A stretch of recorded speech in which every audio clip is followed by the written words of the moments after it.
WSRP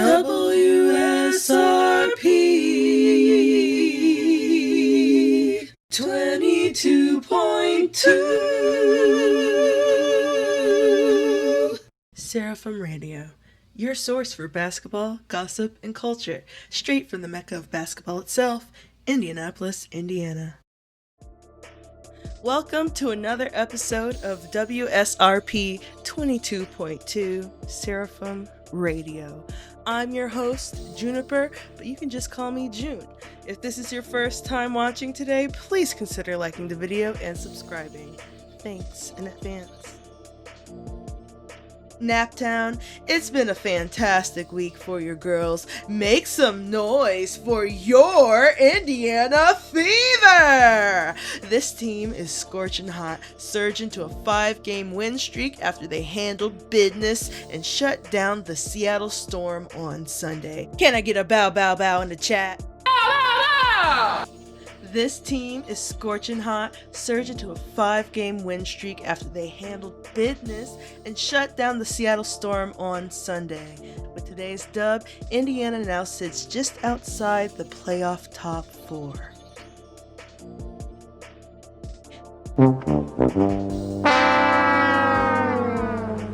The Fever leap ahead into the coveted 4th seed.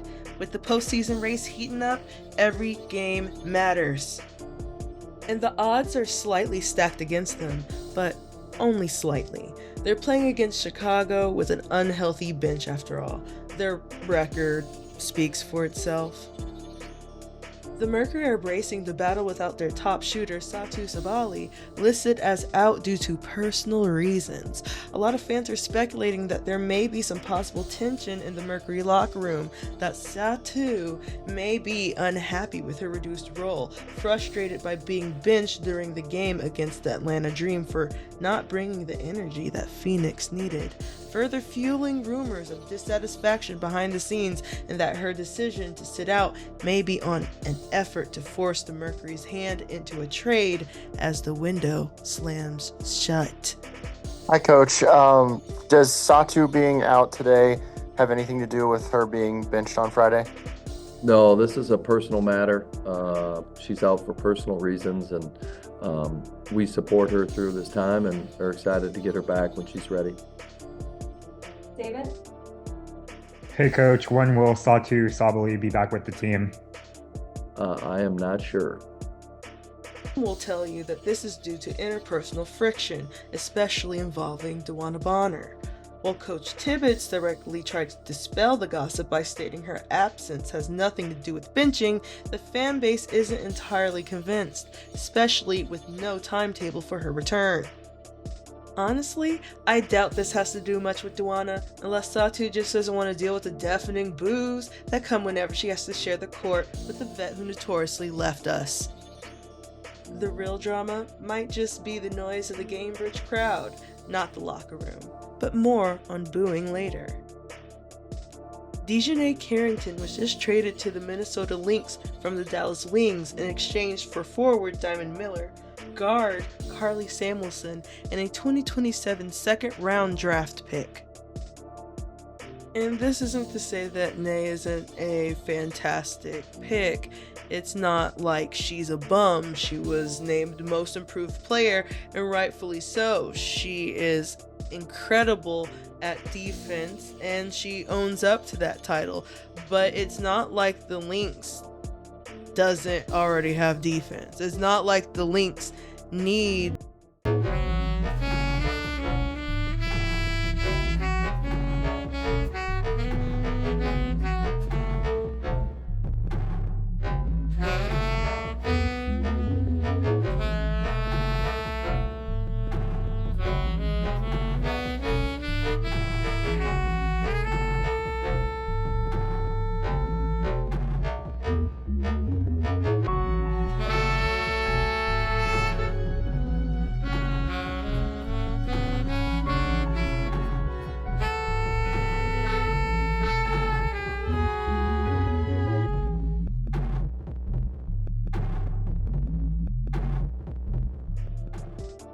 whatever the fuck that was.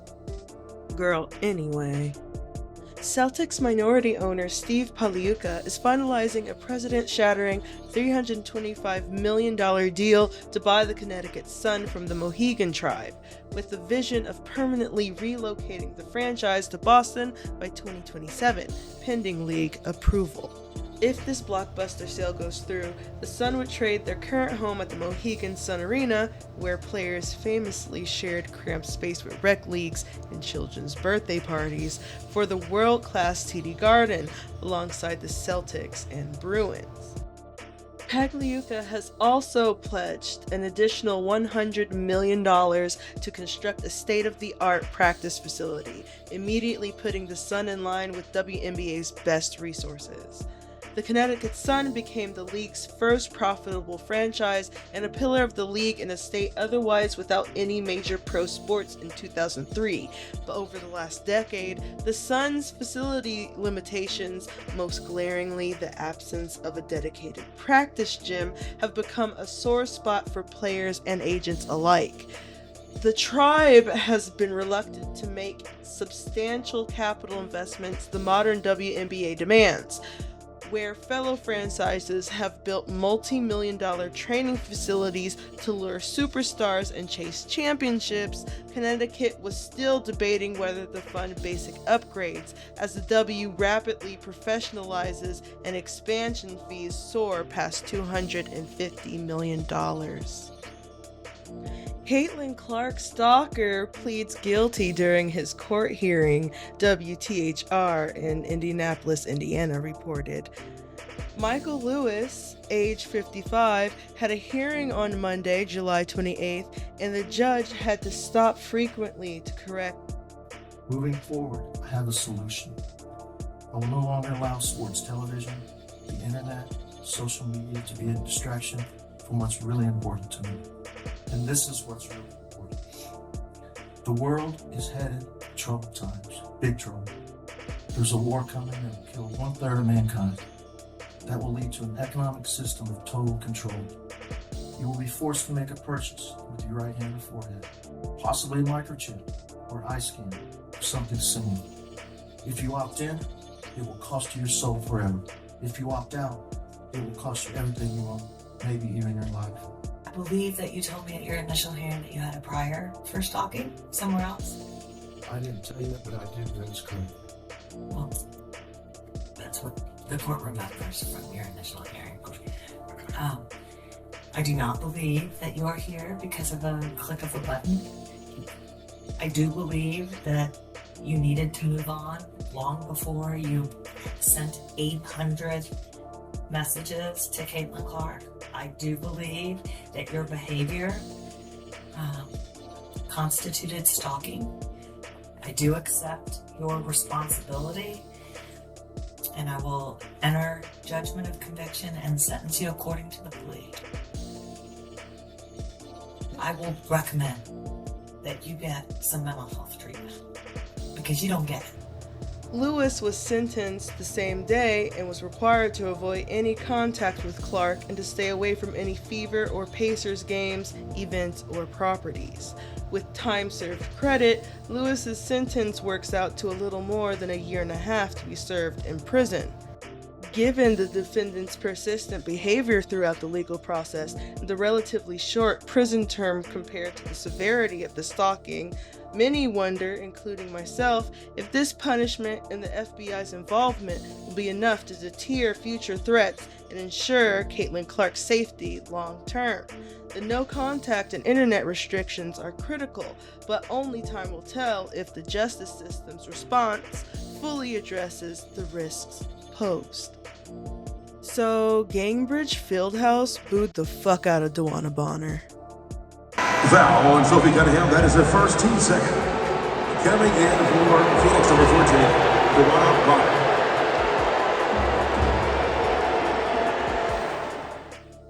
Her wife did not like that shit at all. She was yelling to the crowd, she came to play for a real team. She came to play for a real team.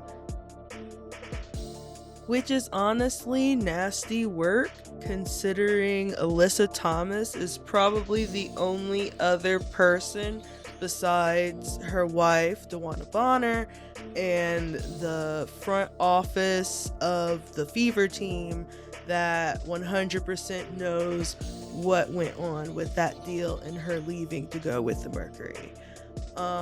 If this was anybody else, I feel like being booed wouldn't be that big of a deal, and I'm going to refer to the Stud Buds yet again for their fantastic commentary.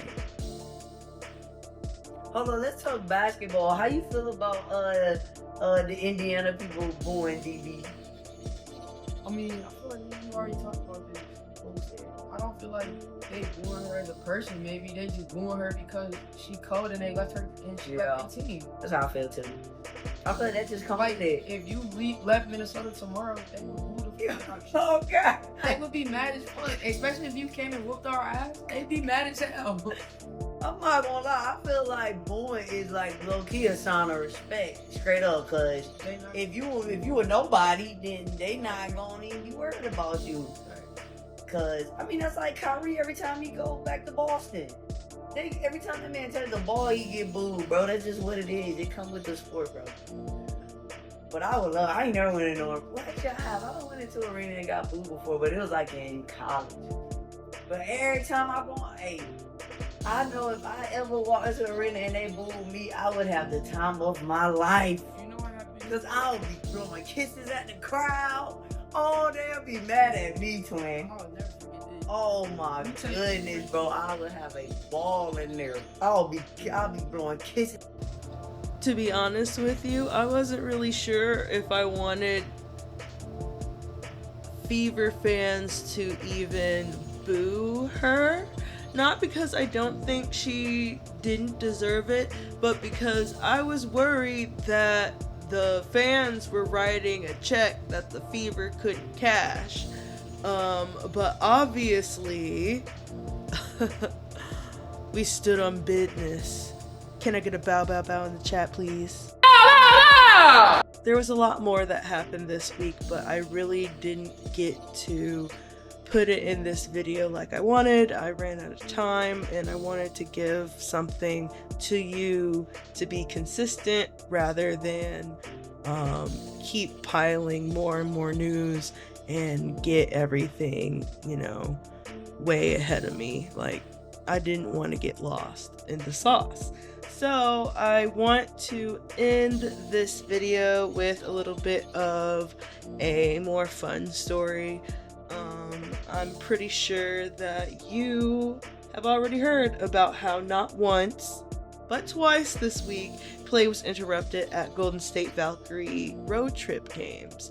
First in Atlanta against the Dream, and then again in Chicago against the Sky when someone threw a neon green adult toy onto the court. Players and coaches from around the league, including Indiana's Sophie Cunningham, blasted the stunts as reckless, immature, and distracting. But other players like Chicago's Angel Reese and Indiana's Sydney Colson had some more lighthearted things to say. Whether or not you found that shit funny as hell, the WNBA reported to ESPN that Saturday the individual who threw that object onto the court was arrested. And honestly, I think it was probably for the best. One, because while it was funny, I think it was kind of funny for a second. At least the first time. It can really hurt somebody. Think about all of the concerts where these kids were throwing like their phones onto the stage. I think one musician, Bebe Rexha or something like that, she got beat the fuck up on her own stage at her own concert because someone thought it would be cute to throw things at her. Please don't throw stuff at athletes, musicians, or other entertainment. They are not your monkeys. Yeah? But with all things said and done, please have a nice rest of your week. I will see you next time sometime soon. And hopefully I will have a longer show for you. But until then, thank you so much for spending your time with me at WSRP 22.2 Seraphim Radio. You have a blessed rest of your week.